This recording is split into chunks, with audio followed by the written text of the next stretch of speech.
And what is up, Who Dat Nation? Welcome back inside another edition of the Straight Up Saints podcast on a Monday morning, bringing it to you live on Brew Crew Media's YouTube page. I'm Christopher Vogel, the host of the Straight Up Saints podcast. And as always, this program is brought to you by Scott Fickner, Injury Lawyers. If you've been injured in any kind of accident, car, truck, 18-wheeler, or hurt offshore, Scott Fickner handles it all. You can give him a call at 504 500 1111 for a free consultation.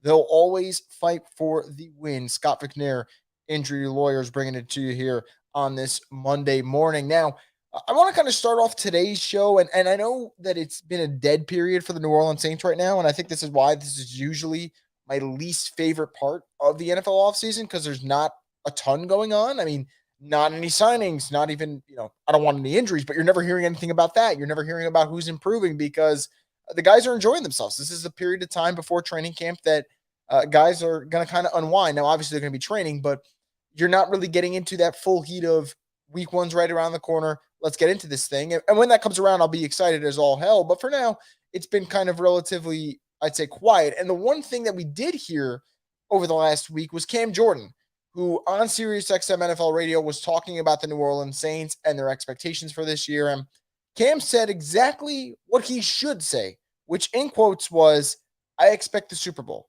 I expect to take Derek Carr, DC4, back to Vegas, where he just left, and have a return run at the Super Bowl. He's not wrong. I know that comment is going to maybe sit a little bit off with people who aren't Saints fans, and there will be a large portion of the NFL world who's going to listen to those comments and say, that Saints got no shot in hell of making the Super Bowl. And maybe they don't. What I can say, though, is I love that mentality because at the end of the day, as a competitor, what are you here to say? Oh, yeah, we could win the NFC South and that's good. Or, all right, let's be over 500, something we couldn't do last year. Screw that. You're not supposed to have that mentality, and especially when you're a guy like Cam Jordan who can still play at a high level, and you know that this Saints roster does have guys capable of playing at an extremely high level and making sure they have high goals. Now, let's talk about those Saints Super Bowl odds, though, to kind of bring us full circle to the idea of, is it Super Bowl or bust for the Saints? Well, in terms of odds, the Saints are right now at plus 3,500. And to put into perspective where that is, that's 14th best in the league. There are a ton of teams behind them, but a lot of the ones behind them are teams that you don't really expect anyway, right? Teams like the Cardinals, teams like the Falcons, teams like the Commanders. So, all right, 14th best odds, not particularly great. And I think when you put into perspective of what other teams are, it kind of shows where they think of the Saints, and that's okay because I actually think there's a reason for it. So while the Saints are at 3,500, plus 3,500, the Lions, who are, all right, I get the optimism, but historically not a good team, are plus 2,200. So I find that fascinating. But then when you look at teams like the Chiefs, the Eagles, they're not even in the plus 1,000s. You're talking about plus 650, plus 750. So just to put people, to give context around for people wondering, are the Saints odds any good? And they're really middle of the pack at plus 3,500. And I think for the Saints, it would make them a nice dark horse if you're picking and you're trying to be out there with your selection. But I don't think it is Super Bowl or bust. And this is coming from a guy who's very, very optimistic about this Saints team. The reason I say that is none of us are going to watch this Saints season and with a straight face look at someone and go, well, if the Saints don't win the Super Bowl or make the Super Bowl, it was a failed season. You can't say that. And the reason you can't say that is you have a quarterback who's never won a playoff game with a coach who's never gone over 500. So in what world can you put that pairing together and go, oh, it's Super Bowl or bust? The teams that are Super Bowl or bust this year are the usual suspects. The Chiefs, the Bills, the Bengals, the 49ers, the Eagles. And because they fall in Dallas, maybe the Cowboys, but Lord knows they're not winning it this year. So when I look at the Saints, I think this is a playoff team. I think this is a team that if they don't win 10 games, something went wrong, seriously wrong, and huge changes will need to be made in the offseason. But do I think today, on June 26th, this is Super Bowl or bust? Absolutely not. Absolutely not. And again, it always comes down to coaching. Had the Saints had Sean Payton this year, I'm saying Super Bowl or bust. I actually am because I really like this roster. I love the running back room. I think they got deeper at wide receiver. I like the idea of bringing in Derek Carr. I think the defense still has enough talent, both old and new, to be a top 15 unit. So I think the Saints have the pieces to be a team that plays complementary football. What I don't think they have is a head coach that in the big spots is always going to make the right decisions. And I think that's what a lot of this game comes down to is who's got the best coach. I mean, look at the Dallas Cowboys. I think the Cowboys always have a pretty good roster, but the one thing I never like about the Cowboys, especially over the last 10 years, has been the coaching. Never thought fondly of Jason Garrett, and I actually think less of Mike McCarthy. So we've seen teams with really talented rosters not get far because we don't necessarily love the coaching staff. And the one thing us Saints fans can look at today is we can say we don't trust Dennis Allen, but it's not just Dennis Allen. We also don't trust Pete Carmichael. So if you don't trust your OC and you don't know if the head coach is head coach material, no, they're not Super Bowl or bust. I love the mentality from Cam Jordan. I think this is the mentality that Cam Jordan is supposed to have, saying, I expect Super Bowl. I expect Derek Carr to take us back to Vegas. He should think that because this roster, there is not a big gap between this roster and some of the top end rosters in this league. Like, I'll go a step further, and people might be like, Chris, what the hell are you saying? But I feel very strongly about this. If I stacked the Saints roster with the Buffalo Bills roster, I actually think the Saints in most position groups have better depth and better talent. They don't have a better quarterback, and they don't have a better coach. And that will sink you more times than not. But when I'm talking about just roster, high-end roster, like I said, Saints better running back, Saints better O-line, Saints deeper at wide receiver, Saints deeper at cornerback, deeper at defensive line, deeper at safety. Like, I think when I look at those type of teams, there are holes on the roster, but they have such great quarterbacks. I look at Cincinnati. Cincinnati's a great team. But Cincinnati also has the luxury of a Joe Burrow who just elevates everything. Chiefs, obviously that coach-quarterback duo is just deadly. Look at the Eagles. You say whatever you want about Nick Sirianni. I know he's not a guy to be an easy fan of because of the way he kind of conducts himself. But what a season he had. Now, hey, maybe DA has a season that shuts people up like myself. But until he does that, no, not Super Bowl or bust. I love the mentality. I just think I got to be a little bit more realistic to do so. Now, before I get into Derek Carr, because I think Derek Carr has a very compelling case for someone to say he could be a dark horse MVP candidate, I want to remind you guys that if you want, you can always contact Chris Smith of Ladder and Bloom, who's one of the top realtors in New Orleans, and you can talk about a free marketing valuation of your property. You can book a property tour or just talk real estate. And if you want to do that, you can make a call at 504-231-2004. That's Chris Smith of Ladder and Bloom. So let's talk about Derek Carr and whether or not he is a dark horse MVP candidate. And I know it kind of sounds crazy to say because Derek Carr literally got benched last year. So the thought of benched in 2022 to dark horse MVP candidate in 2023 sounds a little bit too good to be true. It does. But the word is dark horse. And unlike the Super Bowl or bust for the Saints, I actually think this one makes sense in terms of the word dark horse. No, I would never bet money on Derek Carr to win MVP. No, I do not think Derek Carr is going to win MVP. But the whole point of dark horse is someone's going to come out of nowhere and make a pretty decent run. Just like Jalen Hurts did last year, where we all expected Mahomes, expected Allen, expected Burrow to put up really good numbers. But Jalen Hurts, had he not gotten hurt, oddly enough, probably wins MVP. At least I think so. And it was never a fluke. We saw in the Super Bowl, he was arguably the best player in the Super Bowl. Jalen Hurts is an elite quarterback, one-of-a-kind type of guy, but he kind of came out of nowhere. Before the season started, we talked about whether or not the Eagles have their quarterback of the future. And if they don't, it's fine because they have the Saints' first-round pick next year. They could package those moves and picks up and move up.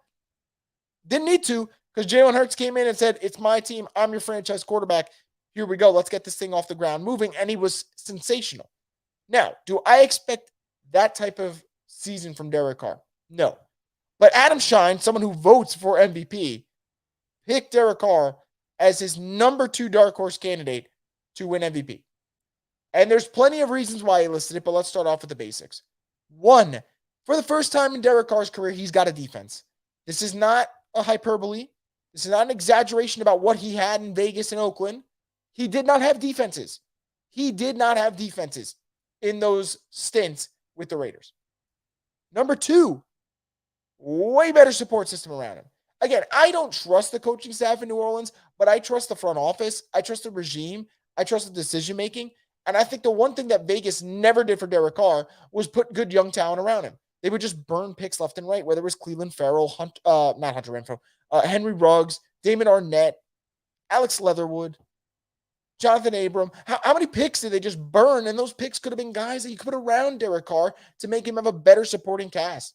They never were able to do that. The Saints, one thing they do particularly well is make sure they have a roster that's able and viable to compete in the NFC South. There's never really a time where I watched the Saints and thought to myself they can't.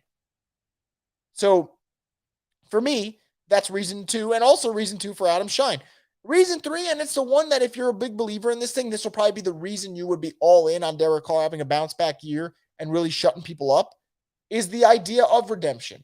The idea of you were at your lowest of lows last year, getting benched by the team that drafted you, by the team that you've poured your heart, your blood, your sweat, your tears, all that into. They benched you for Jared Stidham.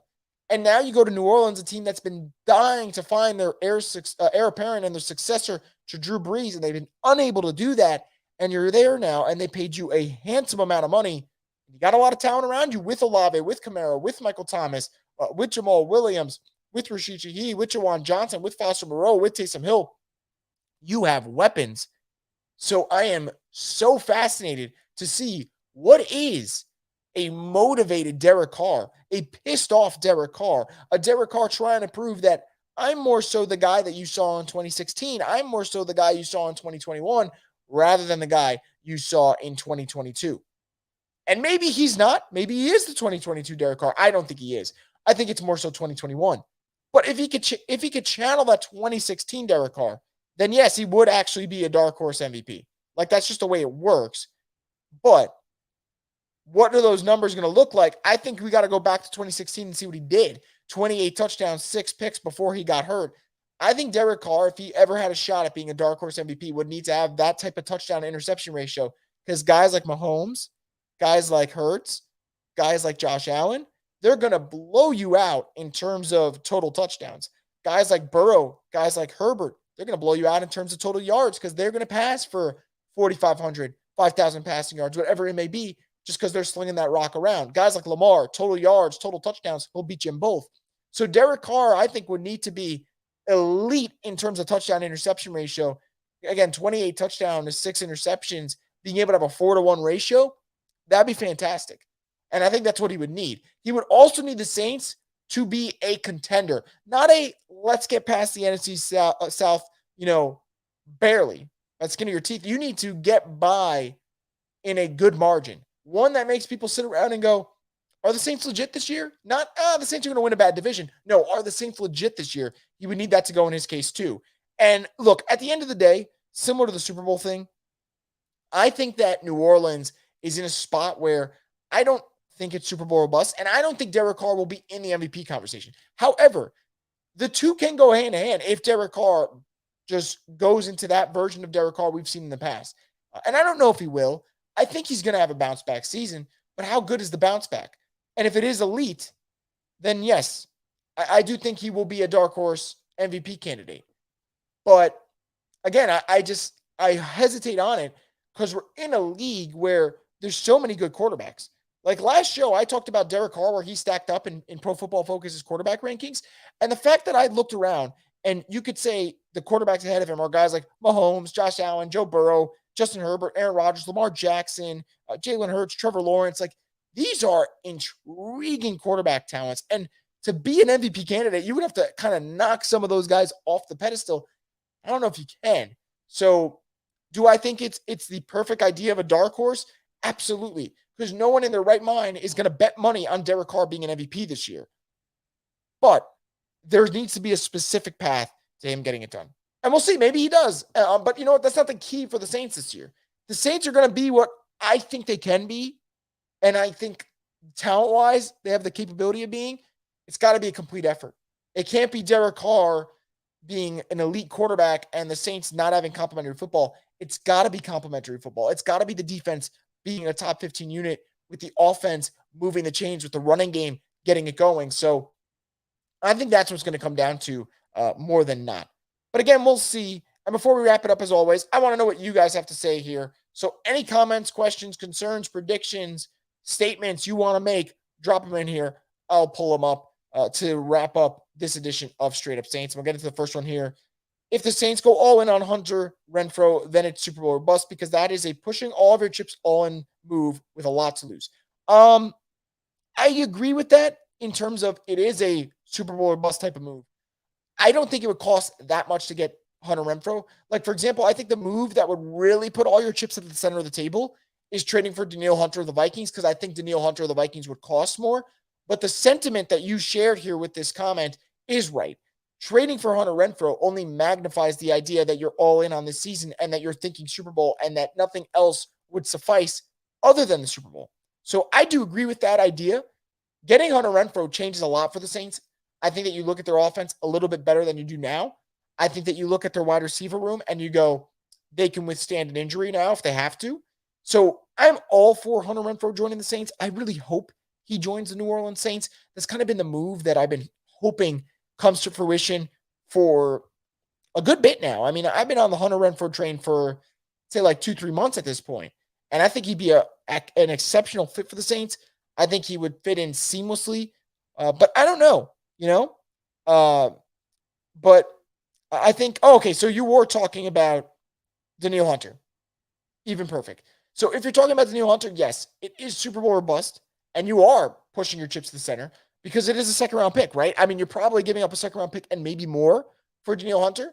So that is the chips to the center. But I do think that's the type of player, though, that historically is the one that could get you over the hump. We've seen a lot of teams add prolific defensive players.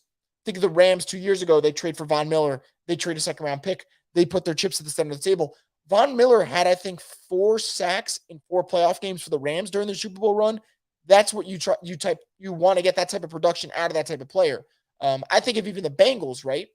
Look what Trey Hendrickson's done for them in their pass rush. He's been elite. Think about Frank Clark with the Chiefs when they first got him.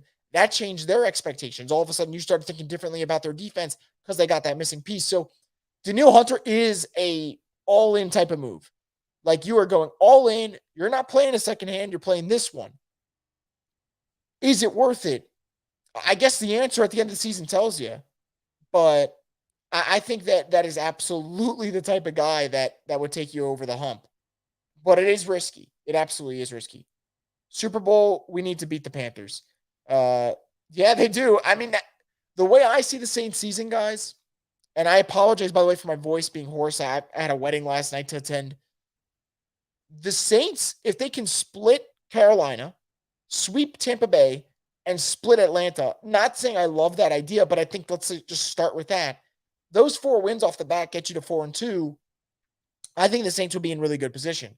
But Carolina scares me a little bit because last year I didn't think highly of them at all, and they started Baker Mayfield one game who played like crap, and Sam Darnold another game who played worse than crap, and they won both games.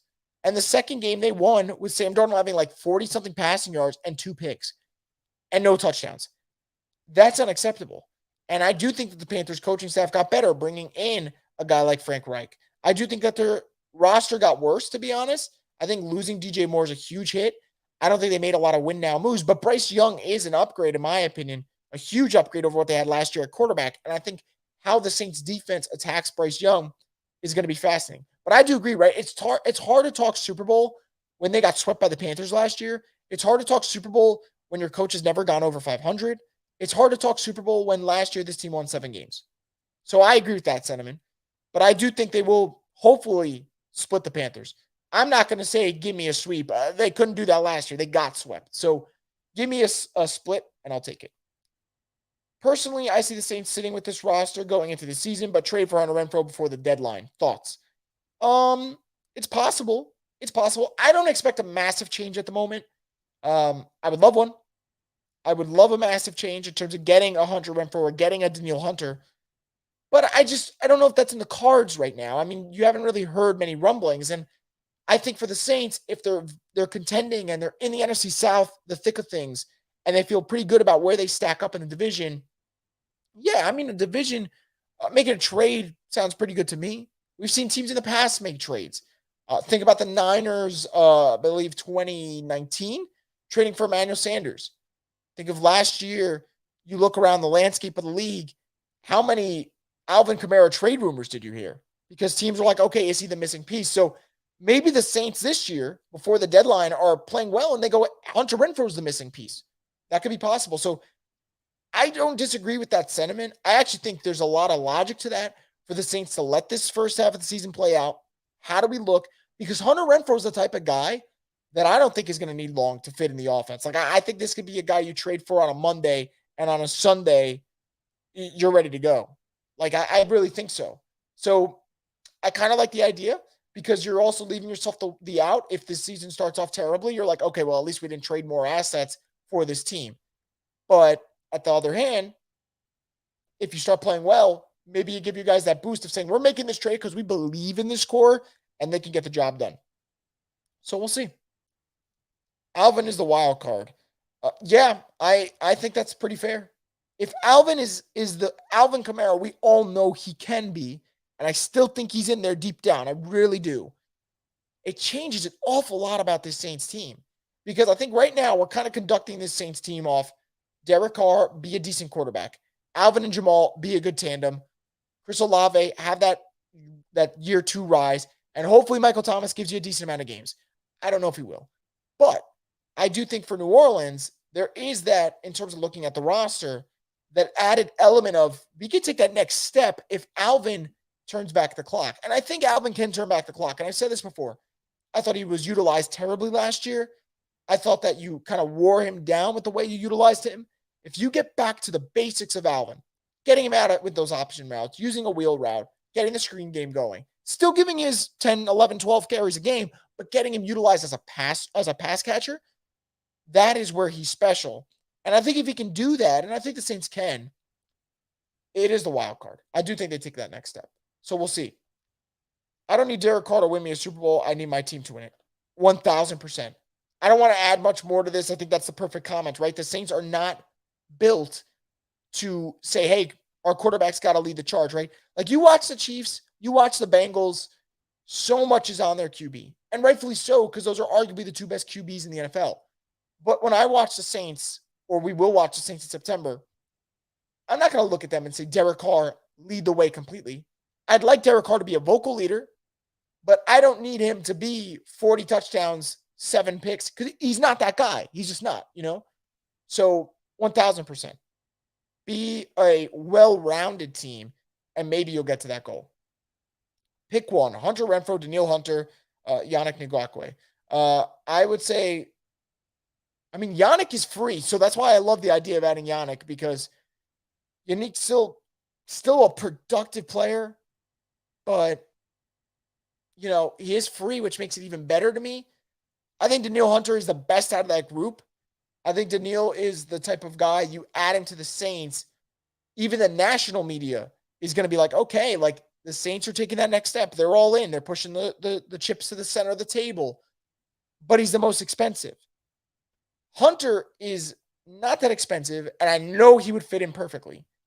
But I think if I'm just being fair and I'm saying, all right, I need the Saints to be what I think they can be, then I truly think that I would go with either Yannick Ngakoue or I'd go with Danielle Hunter, but I'd probably go Danielle in terms of who's the best one. But he's going to be expensive, and you have to pay him after. Where I actually, when I see Yannick, I think of a mercenary for hire almost. You probably only sign him for 1 year. All he does is short-term deals now. He's probably going to get you 8-9 sacks. And you don't have to worry about next year with whether or not he's on the roster. So I think he is the safest pick. Or not safest. He is the best value pick. I think the safest pick is on a Renfrow. And I think that the pick that would give you the most production and the highest ceiling would be Hunter. Tough to say which one to pick out of the 3. Depends what you're valuing. If you're valuing production, you got to go to Danielle Hunter. If you're valuing safety, maybe on a Renfrow. And if you're valuing your wallet, then you go with Yannick. So we'll see there. As far as training camp, do we know who's all going to be in full participation? From what I've heard, it seems like the only two guys we're interested in seeing, what is Michael Thomas looking like? Is he a full go? Is Kendre Miller a full go? Sounds like that will be a yes, but we still haven't seen him as a full go yet, the rookie running back out of TCU. Curious to see, is Chris Olave a full go from that Achilles injury? It sounds like the answer is yes, but you still want to see it. And then O-line participation. I know that Trevor Penning's going to be out there. Cesar Ruiz should be a little bit better. Pete should be better. Are they 100% at the start, though? I expect them to participate. So that's not the question. The full participation part, though. So I'm looking at Michael Thomas. I'm looking at Trevor Penning. And I'll throw in Kendre Miller just because you want to see, but I think Kendre Miller should be good to go. And I actually think Michael Thomas might be good to go at this rate. Trevor Penning, that is a question. And I talked about him in a previous podcast. He's got to be playing, man. They cannot go a second year with him not playing. It would be a huge blow to this team. It feels like this team has swagger, energy, and confidence similar to the 2018-2019 team. In my opinion, this is when we see the best football in New Orleans, when they're having fun. Totally agree with that idea. I do think New Orleans is at their best when the team is kind of, I want to say, hand in hand with the culture, with the city, and being able to have that lively personality that I do think the Saints team can have. I think the Saints team, what would be best for them is a hot start, because not only am I stating the obvious with them getting off to a hot start, I think if they can, in that locker room, believe and see that the talent is there for them to be a high-end football team this year, I think that towards the middle of the season, the second half of the season, it'll take them to that hype because they'll have that belief that they can get the job done. Is it 2018 level energy? I don't know, because that 2018 team, you knew, like I talked about Super Bowl or bust before, 2018 was Super Bowl or bust, and anything outside of a Super Bowl was a failed season, and yet they still had fun with it. That was a special team that got robbed. I don't know if I'd say this team matches that, but bringing in Jamal Williams, Michael Thomas being back, bringing in Derek Carr, letting him kind of be that vocal leader for the offense, there are definitely vibes in a good way that are coming to New Orleans here that make me really happy. So I do agree with that idea that the energy is coming back in New Orleans. I don't know if I'll go 2018 yet, but the energy is without a doubt way better today than it was, I'd say, last September, October. That was a mess. Is Shaheed going to be a full participant training camp? I've heard nothing to lead me to say the answer is no. Shaheed's injury was considered minor. Shaheed's injury was, to me, one where they just played it safe because training camp was about 5 weeks away from when that injury occurred. And it's like, why rush it, man? Groin injuries, they can nag. So let it subside in 5 weeks and go from there. And I wouldn't be worried about Shaheed if I were you guys. You might be worried in season. Does that flare up again? Does he have a soft tissue injury because he's such a speedster? He's a burner. But right now, I would not be worried. Which game this season feels like the biggest litmus test? Personally, I think it's the Jags on Thursday Night Football. That's a fantastic question. I do think that the Jags game will be up there. One that I might look at differently, and I think it's further down the season. I think the Jags one, because it's October, is the perfect idea of a early season litmus test. If the Saints pass that, right? Let's say the Saints look like a contending team. The Lions game in December, at the start of December, is one that I really love because for me, I always think of the football season as two seasons. The teams that get to Thanksgiving looking good and who looks good after Thanksgiving. And I think for New Orleans, if they pass the first test, you're going to get into that second part where you go, okay, how good are the Saints? Are they capable of really being a contender in the NFC post-Thanksgiving? And there probably be no greater challenge for them than playing the Lions if the Lions play up to their potential in December. Because the Lions could be a 10-11 win team. The Lions could be a NFC North division title team. But for New Orleans, on their hand, they got to prove that they're capable of living up to their expectations, living up to their billing of being an NFC South contender. So I'm looking at that one late season. First half of the season, though, I agree. I really like that Jaguars matchup. I even like the Bears game. I think the Bears could be a sneaky competitive team this year. And if Justin Fields takes that next step, he's going to be tough to stop for this defense. So that's a game I'll look at. Always looking at the Panthers game because the Panthers always give the Saints a competitive time. The Falcons, I mean, the Saints swept the Falcons last year and they weren't even good. The Bucks, I don't expect the Bucks to be much this year. So yeah, I'd look at right now. I'd probably look at the Jag game, like you said, but the Lions game, second half of the season, That is one I'm just fascinated to watch how that unfolds. Which receivers do you think make the 53-man roster? So you got your three that you know of, right? Michael Thomas, Shaheed, and Olave. Those are the three. Then it comes down to, honestly, what are you thinking of the rest of the room? I'm so torn because A.T. Perry, you love the potential there. So maybe we could slot him at 6. But the 4 or 5 spot, it's like, is it Traquan? Is it Brian Edwards? Is it a James Washington? I know people aren't going to like this, but I actually think that Traquan will make the roster.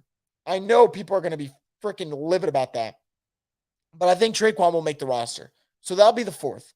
I'll say A.T. Perry makes it as the 6th. The 5th, you haven't heard a lot of James Washington, so I'm thinking maybe Brian Edwards, or maybe, depending on whether guys like QT come in and play well, or a guy like a Keith Kirkwood or Kirk Merritt, maybe they play well. But right now, I'll probably go Michael Thomas, Chris Olave, Rashid Shaheed, Traquan Smith, Brian Edwards, and I'll go A.T. Perry. But, if they trade for Hunter Renfrow, I mean, that changes things because then you slot one out. But that would be the 6 I'll go with for now. I can't believe, though, that we're in a situation for the Saints, though, that the 4, 5, 6 are not clear-cut anymore. Like, I remember back then, maybe a year or two ago, especially 2 years ago, you were like, did this guy play decent in preseason? All right, put him in. That guy played decent in training camp, put him in. Because the Saints didn't have a lot of depth there. I mean, we were watching Marquez Callaway in a preseason game against the Jaguars, selling ourselves on him being the guy because the Saints didn't have a lot going on there at wide receiver. Now it's like, okay, you might have to cut a player that 2 years ago would have been a shoe-in for this roster, which is what you want. You want depth. But that's the way I would look at it right now. Which rookie will have a dark horse type of impact? Obviously, Brzee and Foskey will have a bigger role, but I can see A.T. Perry or Kendrick Miller being more impactful than we think. I think A.T. Perry, it's going to be tough because he will be, I want to say buried, but it'll be towards the bottom of the depth chart. I think Kendrick Miller will definitely have an impact this year. It might take him a while to get his legs underneath him, get used to the NFL speed. But remember with Alvin, his rookie year, it wasn't until week 4 that he got it going. And once he did, he couldn't stop. I don't know if Kendrick will have that type of rookie season. I don't think he will because he's got Jamal and Alvin ahead of him. But I do think that Kendrick Miller can at some point this season be serviceable to this run game. I really do. I would be shocked if he's not. So I agree with Kendrick Miller. Foskey is fascinating to me because if Foskey is ready to hit the ground running, he's going to be the guy that'll be the most productive. Because we're talking about a guy the last 2 seasons of his college career, all he knew was 10-plus sacks. All he knew was forcing fumbles at a prestigious school like Notre Dame. So I think Foskey could be the most productive. Obviously, I'm hoping Brzee is a impact player all the way. Guy that could have an impact immediately, I'm actually going to go with Nick Saldiveri, the offensive lineman.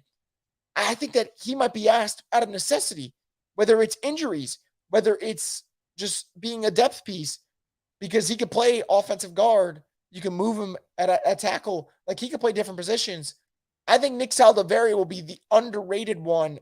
That dark horse type who's going to be productive, who's going to have a big impact, might be Nick Saldiveri. Am I crazy for being wildly hype about Jake Haener? If he gets a shot, I think he'd be dangerous. I don't think you're crazy about any Jake Haener hype because I think when you watch Jake Haener, he doesn't look like an Ian Book. And this isn't me being disrespectful to Ian Book. I never watched Ian Book and been like, all right, I love those qualities. I just didn't. Haener, I love the precision he throws with. I love the footwork in the pocket. I love him being able to throw with anticipation. So I think that for him, there are qualities. I don't love the frame. I get a little nervous about the injury history. But I can understand why Saints fans can be excited about Jake Haener. And I hope that he gets a shot in one of these preseason games to light it up, because if the Saints even get a backup out of Jake Haener, it was a good pick. Do you think Carr will have a Breeze type jump in production from Breeze first year with the Saints? I don't know about a Breeze type. I mean, it's interesting because Breeze was actually like, there's 2 versions of Breeze with the Chargers. There's one that was not playing well, which is why they brought Phillip Rivers in. But there is that realistic side to, he was actually playing well before he got hurt with the Chargers. And obviously what he did in New Orleans is a whole nother level, because you went from, all right, he looked okay with the Chargers, to he's a Hall of Famer first ballot with the Saints. I don't expect that from Derek Carr. But if Derek Carr can just be what he's been most of his career, then in a way, I actually think that's the jump. jumping back to what he used to be. Because Derek Carr, for me, I always thought was a solid quarterback. This past year was just not it. Like he was just a bad quarterback this past season. But how much was that him not meshing with Josh McDaniels? How much was that Josh McDaniels not giving him the freedom to make plays and calls at the line of scrimmage? How much was it just not him connecting with his coach? Something that you don't expect him to have a problem with in New Orleans. So I don't know if he'll ever be Breeze. I don't think he ever will. I don't think he'll ever have that type of jump.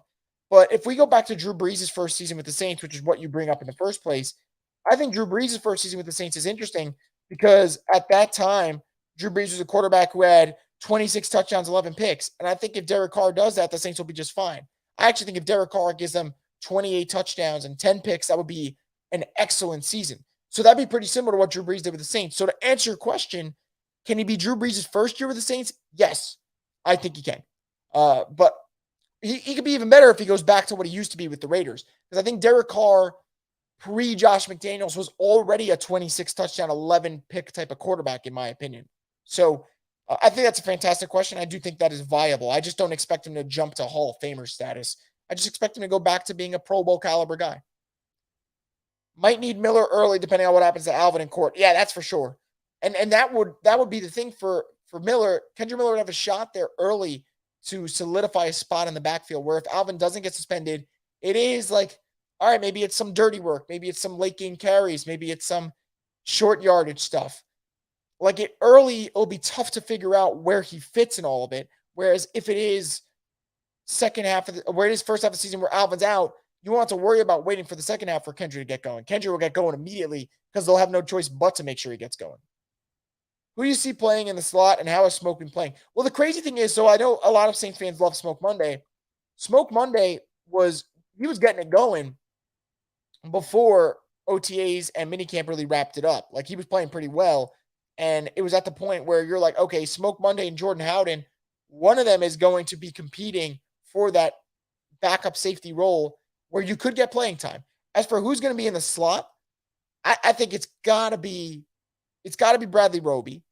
But if Paulson Debo wins the outside cornerback battle, I wonder if the Saints push Alante into the slot. But either way, I expect it to be Roby. And if it's not Roby, it's Alante Taylor.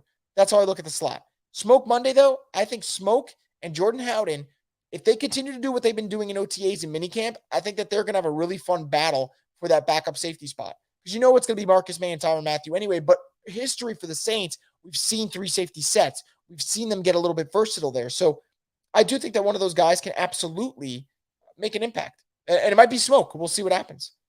Have any other linebackers been shaping up? DeMarco Jackson looked good in OTAs, did not look particularly great in minicamp. And that is interesting because DeMarco Jackson, if he can take that next step in his second year out of App State, I think for the Saints, that makes it easier for them not to panic about linebacker, right? Not to go shop and say, okay, do we get a Quan Alexander? Do we get a John Bostic? Do we get a Zach Cunningham? No, you feel good about the second-year guy out of App State to take that next step. I don't know if he will, though, and I think that there will be growing pains, which we've already seen, right? OTAs was good. Minicamp wasn't. Zach Bond for them, they're still going to play him in some regard because Zach Bond is still probably the best, strong side linebacker that they're going to have. But, I don't expect much from Bond. I'd love to see him in a pass rushing role. Like, I actually think if they use him the way Caden Ellis was used last year, Zach Bond can have some production. But that's what you're looking for. You're trying to see, can those two, Zach Bond and DeMarco Jackson, combine and give you decent usage, something that Caden Ellis gave you a lot while Pete Werner was out last year, and that's why he got paid. But it's going to be interesting. I do think that's a position, like if I was going to say one of the weak points for the Saints, linebacker depth would be in my top 3. Linebacker depth would absolutely be one of my concerns for New Orleans. But they're going to have time to figure it out, and training camp is going to be a really big determining factor, not just the practices, but how are they preparing for the preseason games? How do they look in space? Because I think those two guys can attack downhill. The Saints want to see them off ball. Can they get better as off ball linebackers? If they can do that, excellent. If not, I don't know. It's going to be tough. Do you think DeMarco Jackson could be a breakout player? I'm going to say no for this year because I think that he's got a lot of learning to do. But he could become one. Remember, Caden Ellis did not blossom until his 4th year in the NFL. DeMarco Jackson's in year 2. He's getting better. But DeMarco Jackson isn't there yet for me to be that breakout player. When I look at the Saints, I think the guy who's that breakout guy is someone we already expect. I think it's Rashid Shaheed if he stays healthy. I think Rashid Shaheed, if he's healthy, is going to put up monster numbers. But if I'm looking at a breakout guy, I might look at Carl Granderson before I look at, a guy like a, a guy like DeMarco Jackson, because I think Carl Granderson, if we look at what he did towards the end of last season, I think that he really, in my opinion, was dominant towards the last 3-4 games of the year. And you hope that that is not a fluke. That's something that carries into the beginning of the first year, you know? But we'll see. We'll absolutely see there.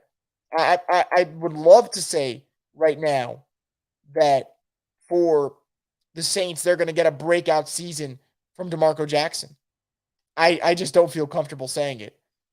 And if he plays well in training camp, guys, if he looks great in preseason, I still won't say that he can do it, only because I think that there is that concern about what Zach Bond's done in the preseason before, where Zach Bond's looked good and then he hasn't lived up to the hype.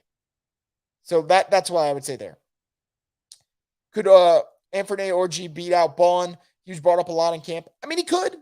I think that Bond will still make it over him, though, because I think Bond, it is his last year. I think that the Saints might try to use him a little bit more in a pass rushing role because they saw how good Kane Ellis was when he was blitzing and he was getting after the quarterback.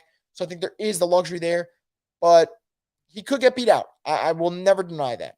And kind of on that topic, guys, asking if Nick Anderson makes the roster. I think the path for him is special teams, but maybe that is a good enough path. For me, though, that I just don't love when a guy really has one path to it. That kind of scares me. But you guys mentioned two guys that the Saints brought in, two guys that who knows, maybe they could leave their mark and make it there for New Orleans. But it's going to be, I don't want to say interesting. I think it's going to be pressing almost to see how the linebacker room shapes out. Because I love your starters, don't love the depth behind them. And you're going to need one or two guys to kind of rise from the ashes and look to be a good 3 or a good 4. And God forbid they got to play a couple of games because someone gets hurt. They could kind of keep the ship from sinking. And that's really all you're asking for from backups in that role. But anyway, guys, this has been a blast talking Saints football with you guys. I can't stress enough. It makes my job 30 times easier when you guys are giving your comments, you're giving your thoughts on the Saints. It really does make this easier for me, and I greatly appreciate it on a Monday morning when you guys could have a million other things to do. Appreciate you guys stopping in and tuning into this edition of the Straight Up Saints podcast. And make sure, guys, as always, to subscribe to Boo Crew Media's YouTube page, not just for Saints content, Pelicans content, LSU. I know LSU baseball, man, is going to be a really, really interesting Monday for a lot of people. I'm sure a lot of people didn't sleep just thinking about the College World Series final. So make sure you want to stay tuned for coverage of that. And as always, guys, just stay tuned for more here from the Straight Up Saints podcast, the destination for the Who Dat Nation. Should have more content later this week, but if not, make sure, as always, Monday morning, we'll be back with another show here on Boo Crew Media's YouTube page. Have a great rest of the week, guys. I'll talk to you soon.